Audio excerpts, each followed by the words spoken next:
Hey, what's going on, everybody? Welcome back to the Chasing Dreams podcast, episode 72. Hey, man, how you doing today? Good, how you doing?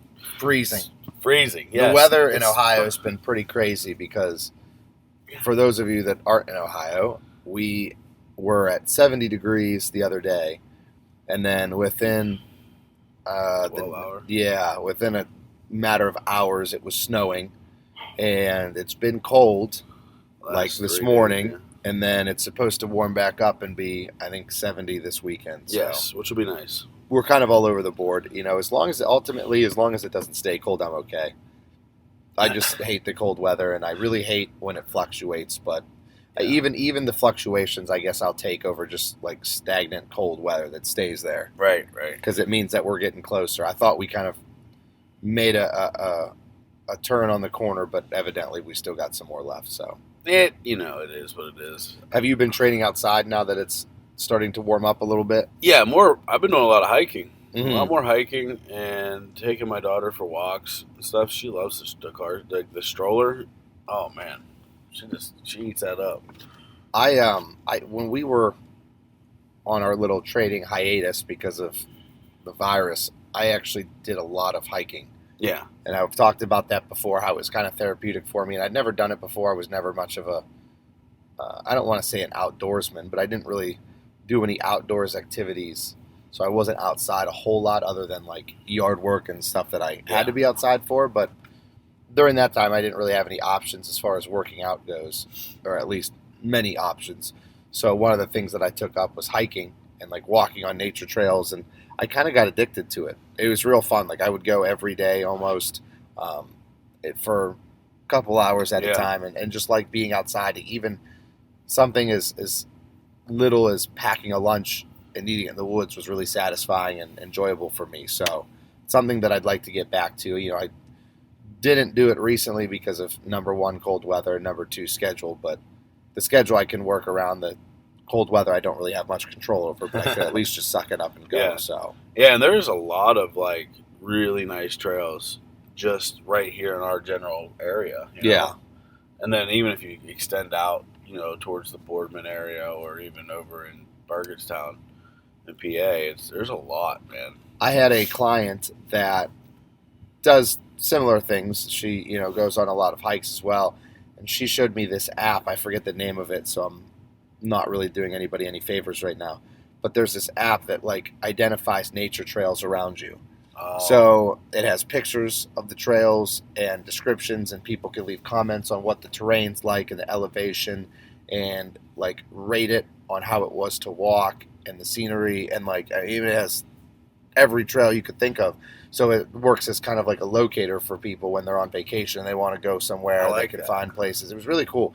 It makes you realize that there's like an app for almost everything. Yeah. And absolutely is an app for everything. And I remember for a while you were training outside every day when you did the 75 hard program. Yeah.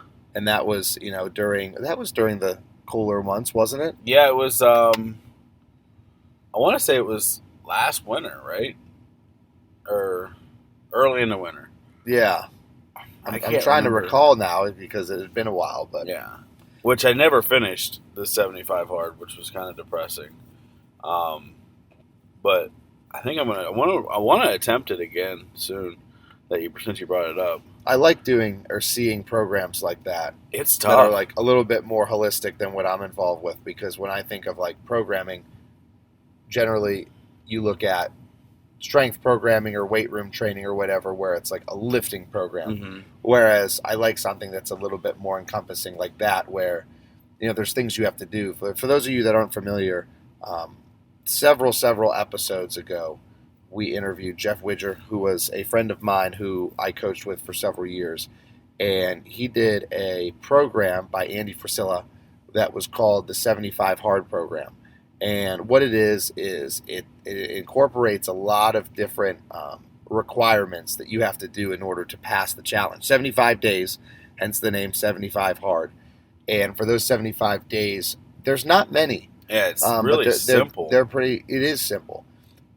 You have to do a workout outside and a workout inside every day. I don't think the workout inside is required, but you have to do 2 workouts. 2 separate workouts separated by over 2 hours. And one of them has to be outside. So they both can be outside, but more often than not, you're doing 1 inside workout, 1 outside workout. And they both have to be 45 minutes long.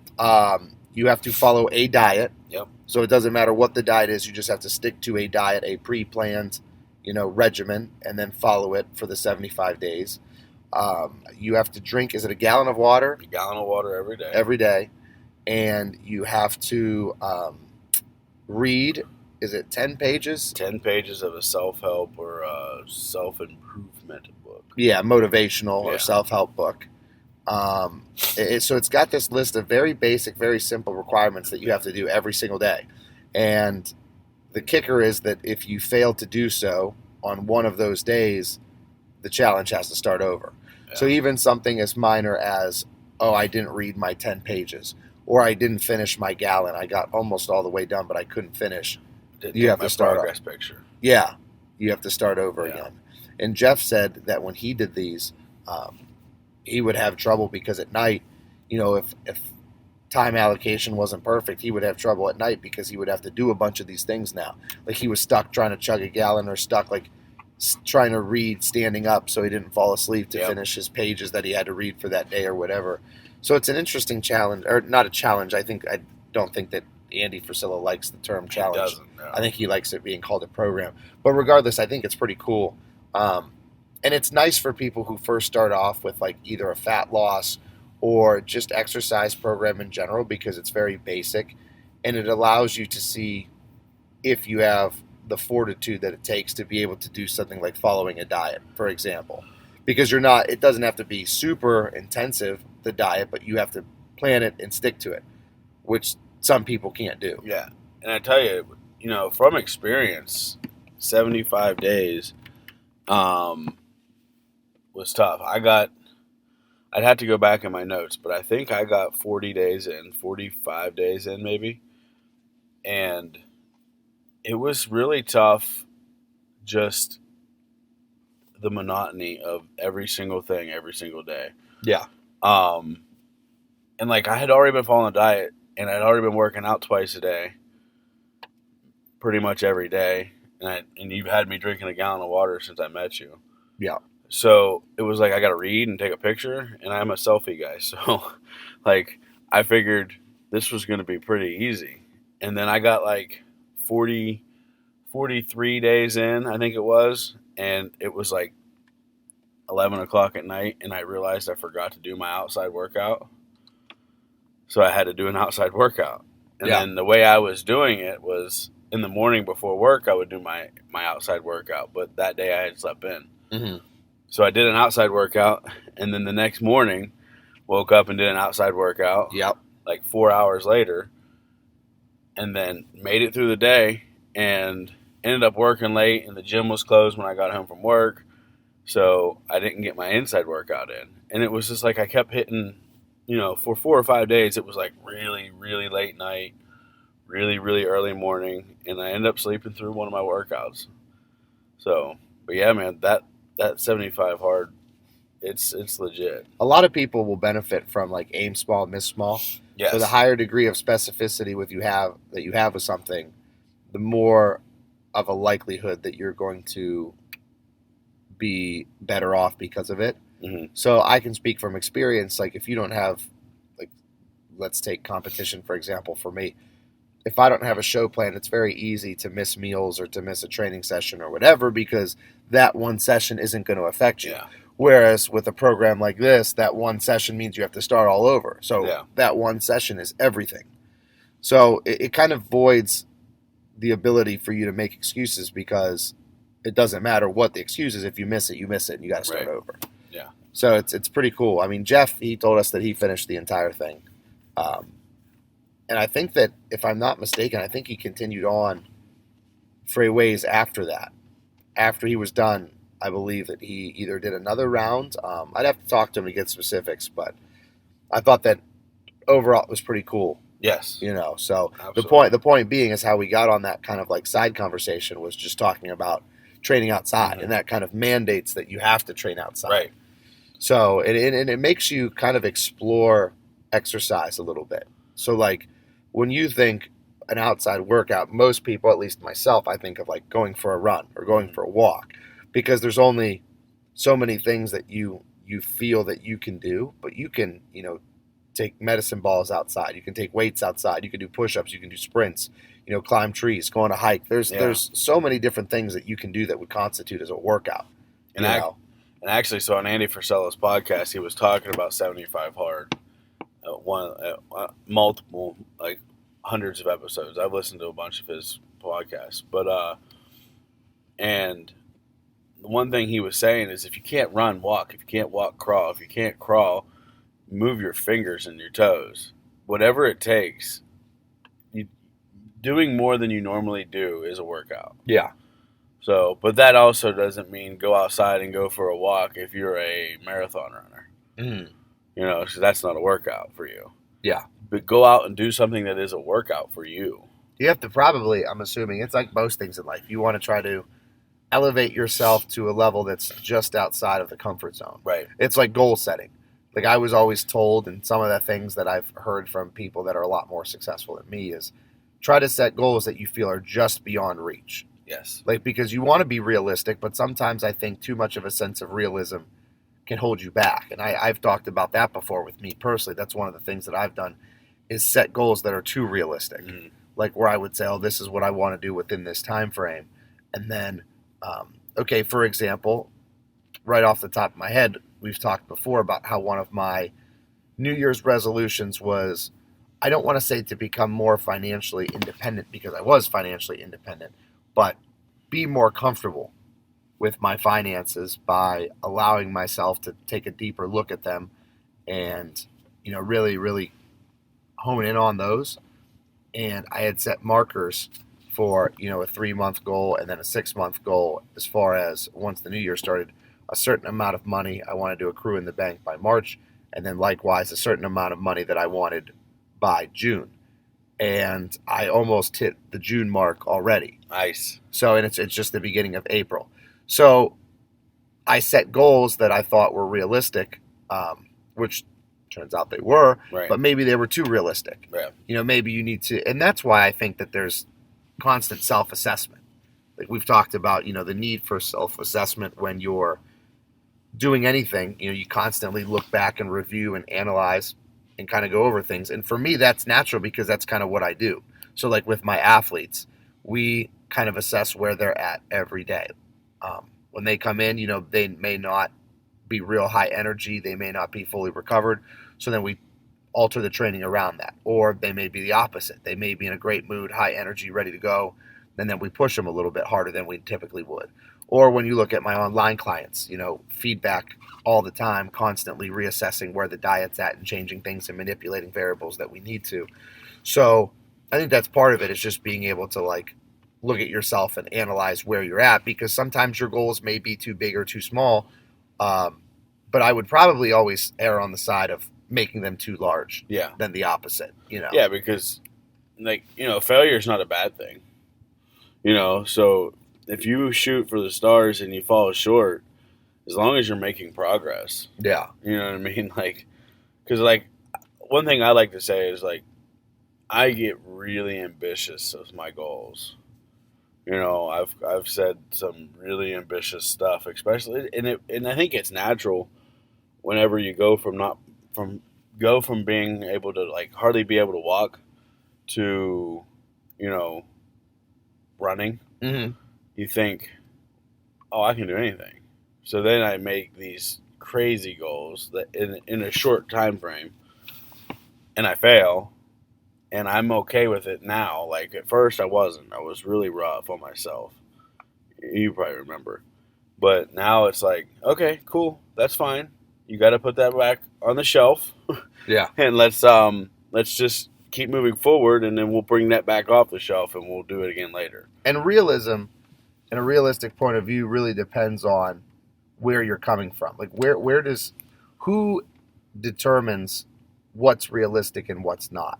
Right. Because it all depends on what your comparison is. So for me, when we talk in bodybuilding, if I can talk about whether I'm a good bodybuilder or not, it depends on who you ask. But with my context, what I'm comparing it to are the best in the world. So I would say I'm terrible, and it's not because I think that everybody has a different viewpoint. In social media, we've talked about that before as well. Social media's, for better or for worse, social media is really kind of the culprit that elicited that type of a response of what's realistic and what's not, because some people get very off track with that because they look at things on social media and say, that's my goal. And that's fine, but what are the steps that it's going to take to get there? Right.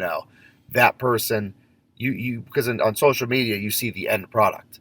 Right. You see the Lamborghini or the world-class physique or, the championship trophy or whatever. You see all the final product.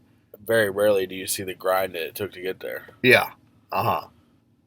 And that's the one thing I don't like about social media is, like, we've talked about it too, like where you can hide all the speed bumps and the miscalculations in your diet or your workout or all of that. And I'm one. I don't like to hide behind my failure. Like, I like to show it to everybody. Like, oops. Yeah. I wish for a while there I was posting videos and pictures of, or stats of failed lifts. Yeah. Like, and that's okay. Like, 'cause that happens. Like, it is what it is. Well, you look back to, like, for me, and I look at things that, like, maybe physique pictures that I've posted that I'm not happy with, that I'm like, no, that needs to be on there. Because, like, and even now, like, if you take pictures, if I take 5 progress pictures, I'm not going to post the worst ones. I'm probably going to post the ones that I like. Right. And that's just human inclination. I mean, it's natural to want to do that. But at the same time, I feel like you kind of have a little bit of a responsibility if people are following you to kind of paint a picture that's realistic and truly indicative of what's going on. Mm-hmm. So, like, when people complain about those that post negative stuff and they complain on social media, part of me has a little bit of respect for that because there's a sense of real there, because you and I dictate what our perception is on social media. Yeah. So we could paint the picture that we want to paint.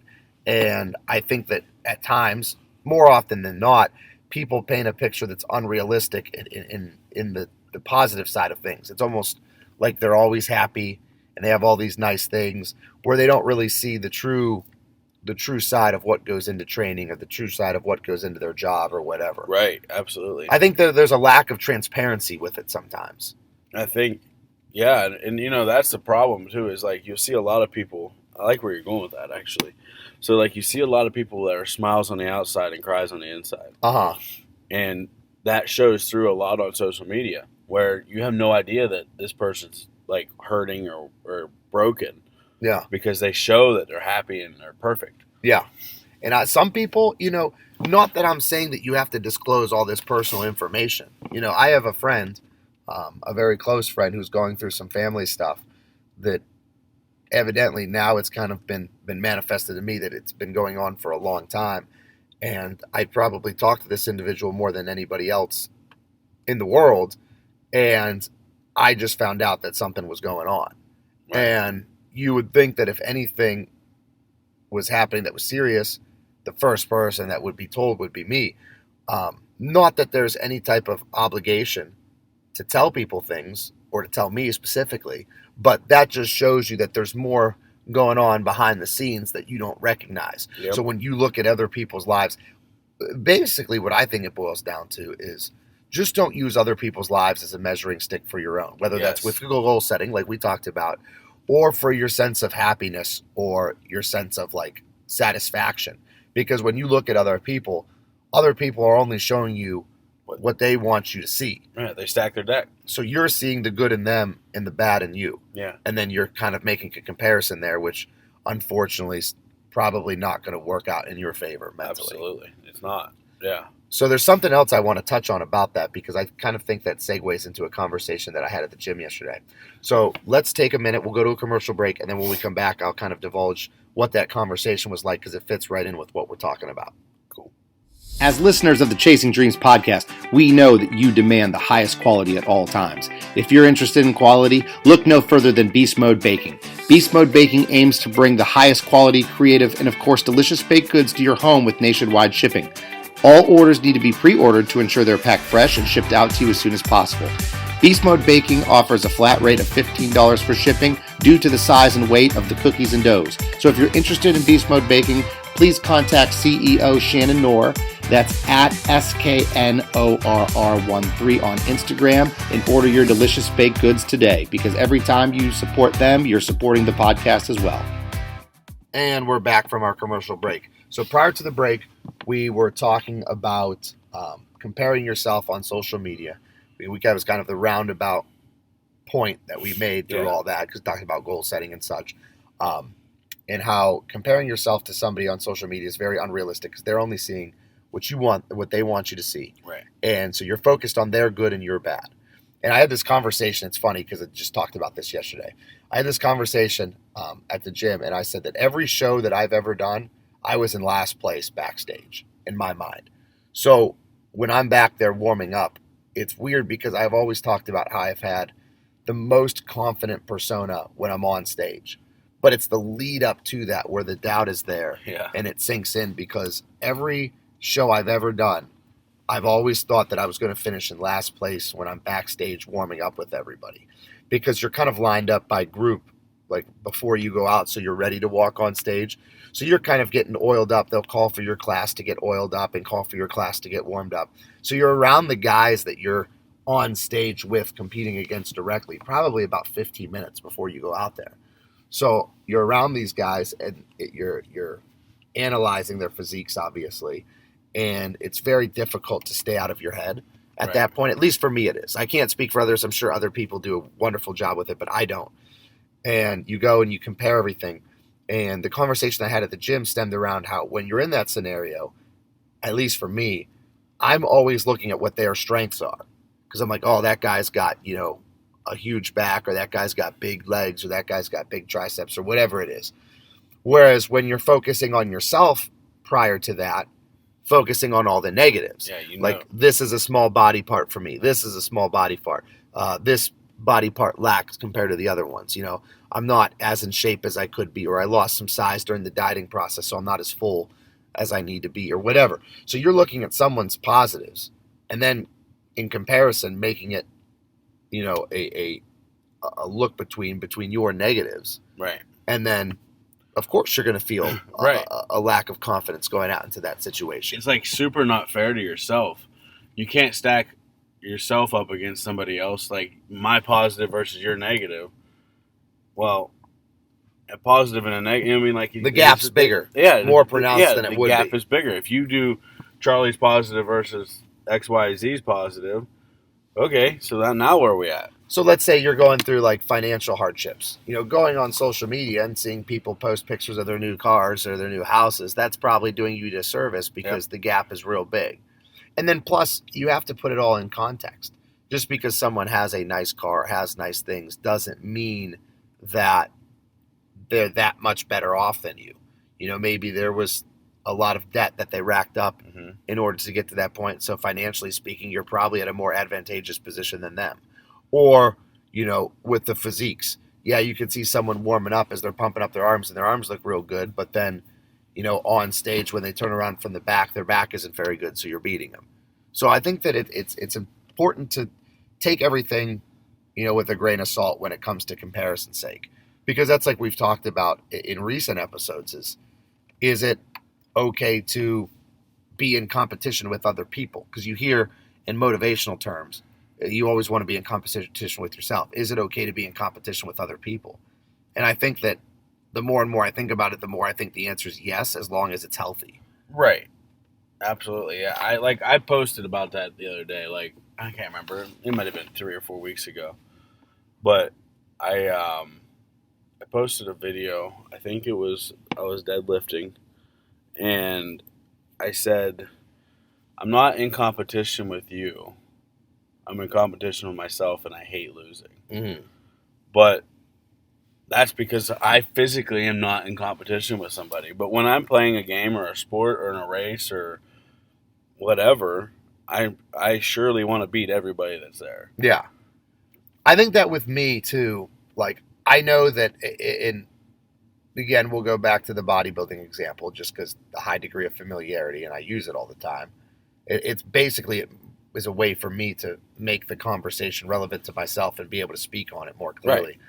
Right. But with me, I know that if I focus on myself, it will show on stage. So if I focus on bettering myself, I'm obviously going to beat other people at some point.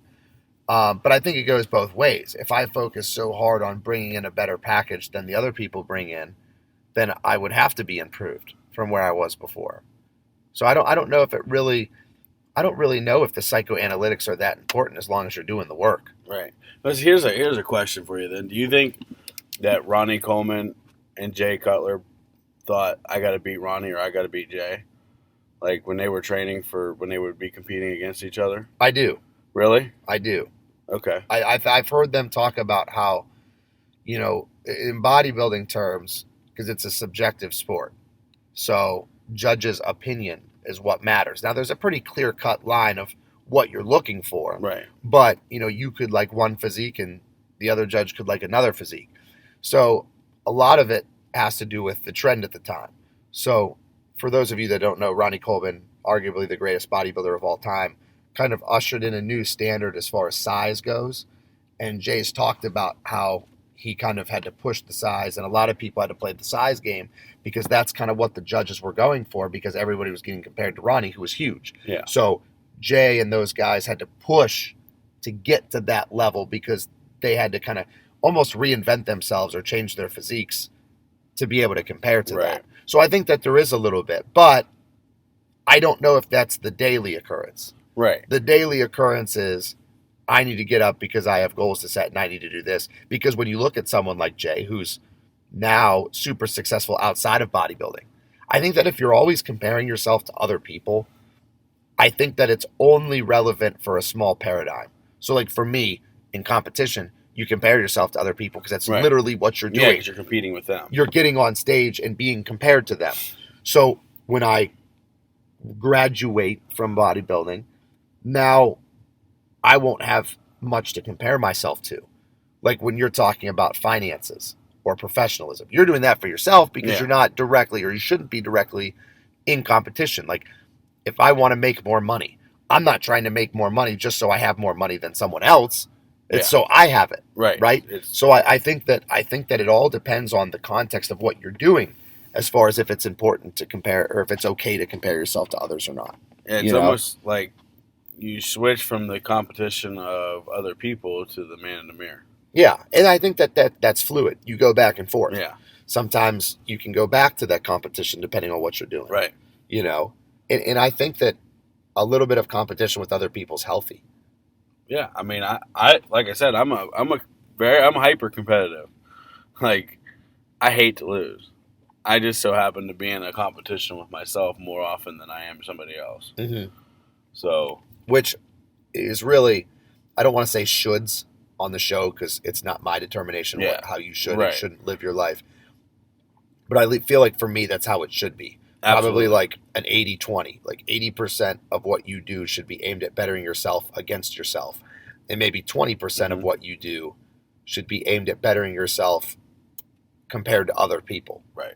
I don't know if that's fair, but that's just what I see in my life as far as what I do. And it might be a trendy for us, for either one of us. It might be a trendy 80-20, 90-10, 70-30 at times. But yeah, absolutely. I agree. And sometimes, to be fair, I think that comparing yourself to other people is just, bottom line, a manifestation of self-improvement.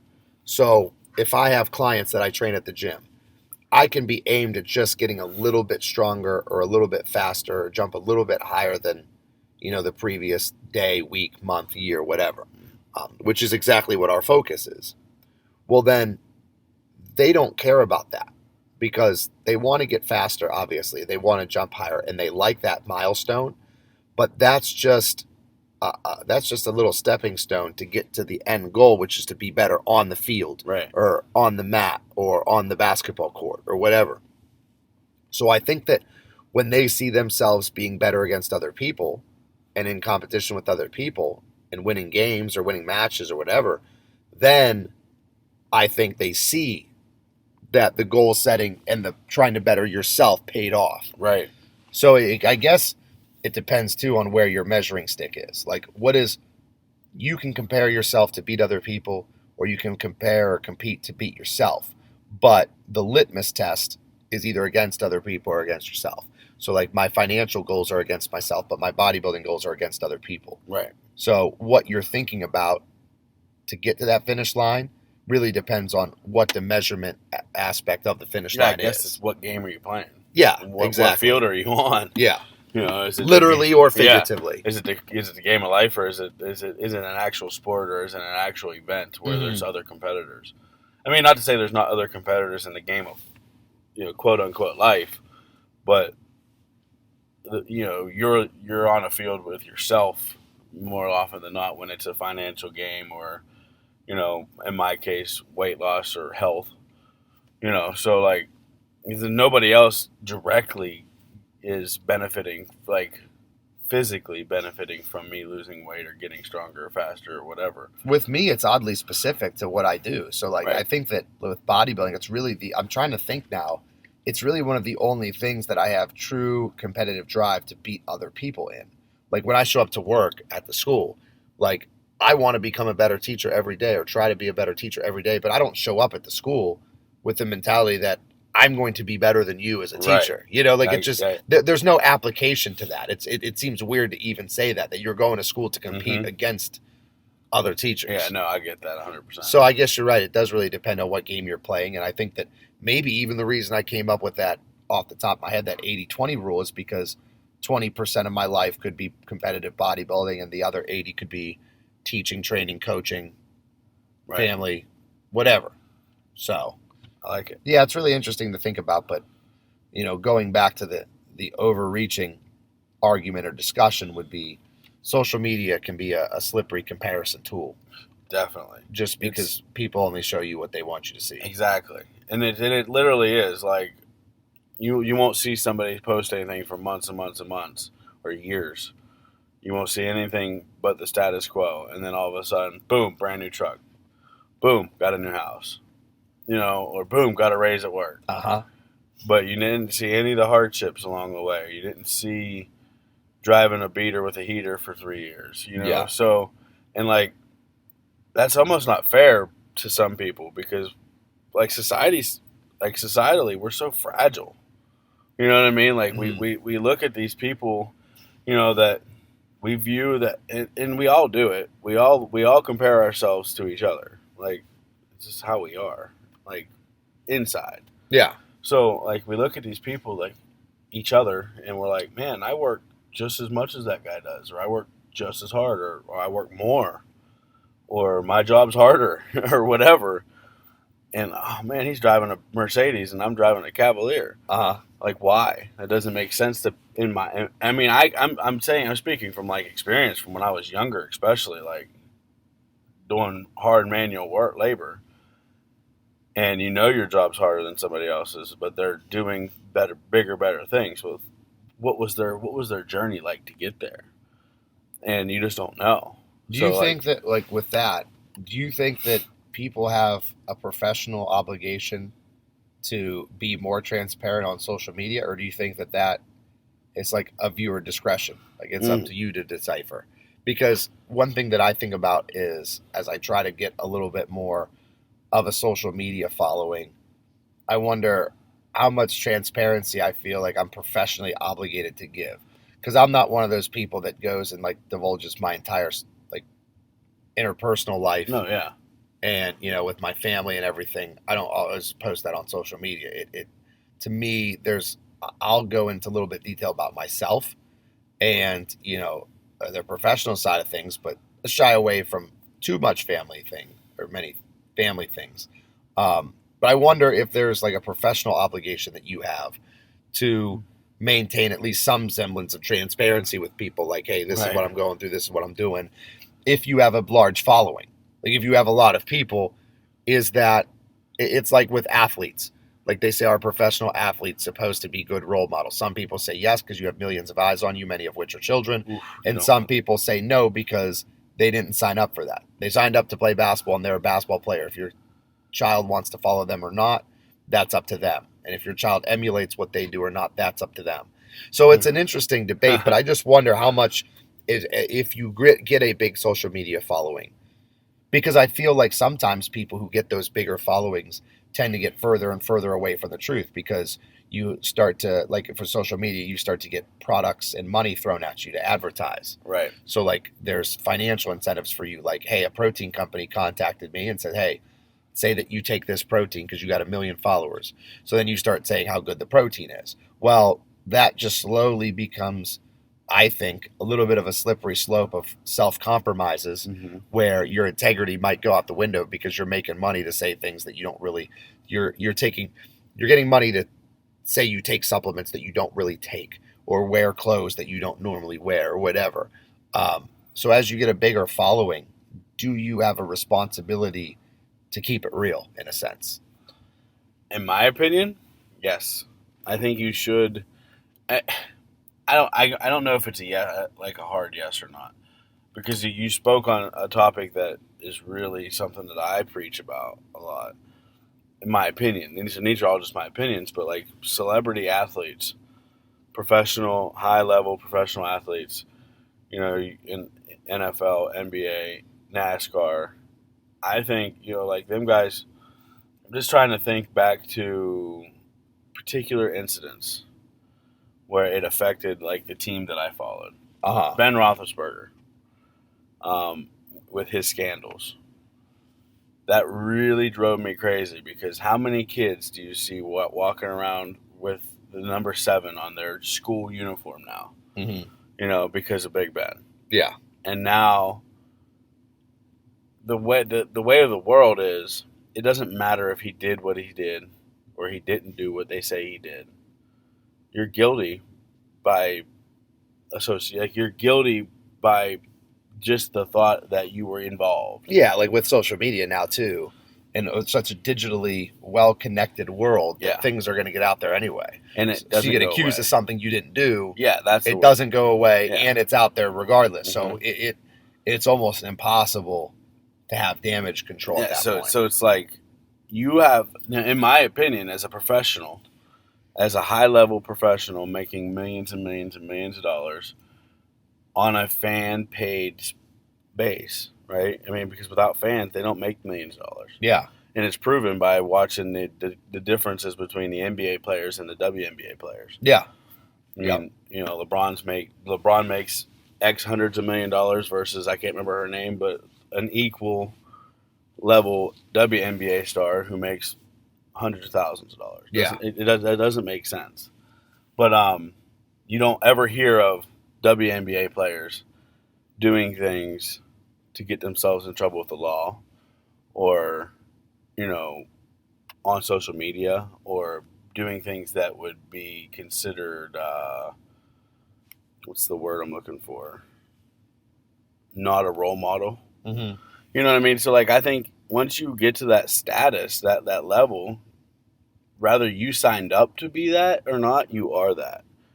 And you want us as the consumers to keep paying your salary. Yeah, you would think. So you need to hold up your end of the bargain.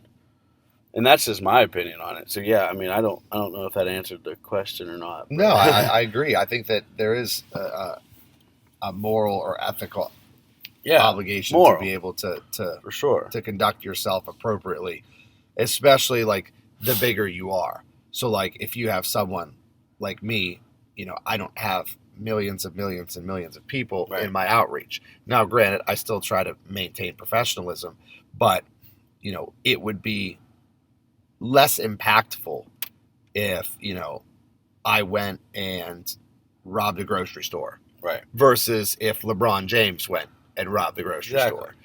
So regardless, you try to maintain professionalism, but I think that it gets a little bit, the impact and the fallout of poor choices gets more profound and pronounced the higher up you get. Yeah. Because more people see that and more people look up to you. And I want to say, we both use LeBron as an example, because he's a mega star in his sport, in his world.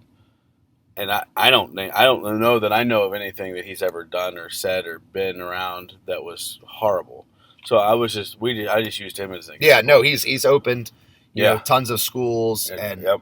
had millions and millions and millions of dollars put into opportunities for underprivileged kids and stuff. Yeah, so that was just a random example because, like you said, he is, when you think of athletes nowadays, he's one of the first ones you think about, if you're a basketball fan or not. Right. Just because he's so big. Yeah, he's just so big. So, like, that's one of the people that has that outreach. Mm-hmm. And if something happens, and I think that a lot of stars now with social media, they're becoming more self-aware of that. Yes. Because phones are on you all the time. All the time. Whether you're even if it's in a I mean, how many instances do you see in the news now where people are getting caught saying something that they don't know is being recorded, or like a hot mic situation? Like, right. I mean, there was, in sports specifically, there was an NHL ref who was going to retire, but ended up getting he was going to retire at the end of the year, but basically got fired from officiating in the NHL because he had like a hot mic situation where he was by one of the ice microphones, and it was heard on TV of him saying that he wanted to give the other team a penalty for, not for any particular reason, but just for like game management. He said he was trying to give them a penalty, so like, wow, not a horrible situation, but like the point stands that, even when you don't realize you're in public eye, you're in public eye. So that's crazy. Just makes you think about, like, the impact that you have on other people, and other people are always looking up to you. Like, we've had that with the podcast where we have had people that come up to us that say they listen to the show. And I think that you and I both continue to be, at least I do, continue to be a little bit jolted by how many people come up to me and say, "Hey, I listen to your show." And I'm like, holy cow, you do? It's so strange. even like people I know that do that I like am friends with, because I think to myself, like, they're not doing this because they're my friend or because I asked them to. Like, they're just doing this on their own time. Yeah, I've gotten closer to a few people that I've known that listen to the podcast, and they listen to it, and I didn't know they listened to it. You know what I mean? Okay, so I've always known these people, and now I find out that they listen to our podcast, and I felt like they probably were going to stop listening because we talk on like a daily basis now. Yeah, and they're still like, "Hey, so what'd you guys talk about this week?" Trying to get the inside scoop before it comes out. Everybody does that every Saturday, especially when we record Saturday mornings. Yeah, because my plans are kind of dictated around that. Mm-hmm. And also I'll tell people, this is my schedule. I'm going to start, at 4:30 or 4:45 in the morning. We're going to record, blah, blah, blah. And then everybody's like, well, how's the podcast today? Hey, what'd you guys talk about? Right. What was the discussion like? Stuff like that. So it's really cool. But point being, you and I even have a little bit more of an outreach than you would anticipate, or at least than I initially thought. Yeah. Not that we're, the LeBron James of podcasters, obviously, but it is pretty cool to know that people listen, because I feel like if people didn't listen, we probably wouldn't do it. Right. Absolutely. I mean, I don't know. I don't think so. All right, man. So time-wise, that pretty much wraps it up. Yep. I mean, is there anything else you wanted to add? I mean, we kind of had the discussion was all over the board, but it kind of stemmed all from like, compare yourself to other people and what your perception is to other people. Just be true. Yeah, be true to yourself and your goals, and that's what I'm trying to do. It's like I'm keeping my overshadowing goal of health and wellness. Yeah, and everything else, every other little goal, every other little competition, or frankly failure or success along the way, are just building towards that. Yep. And as long as I think, and for my piece of advice would be to do the same thing. Whatever your overshadowing goal is, do that. Whatever it is. I've said on the podcast before that I've heard the saying, never give up on something you can't go a day without thinking about. I agree. So that's how you know if you're true to yourself or not, is something that you think about every day, whether it's, relationship, yep, or, a professional aspiration or a financial aspiration, or even recreational, something you just want to do for fun. If you think about it all the time, just go do it. So absolutely. I think that staying true to yourself is important, because if you stay true to yourself, then eventually you will manifest yourself as being true to other people as well. I agree. All right, so with that, we have come to the end of another episode of the Chasing Dreams podcast. This has been episode 72 with Charlie and Justin. We appreciate you guys listening, and we will talk to you next week. Unbreakable, unstoppable, I push to the edge and take it all. I'm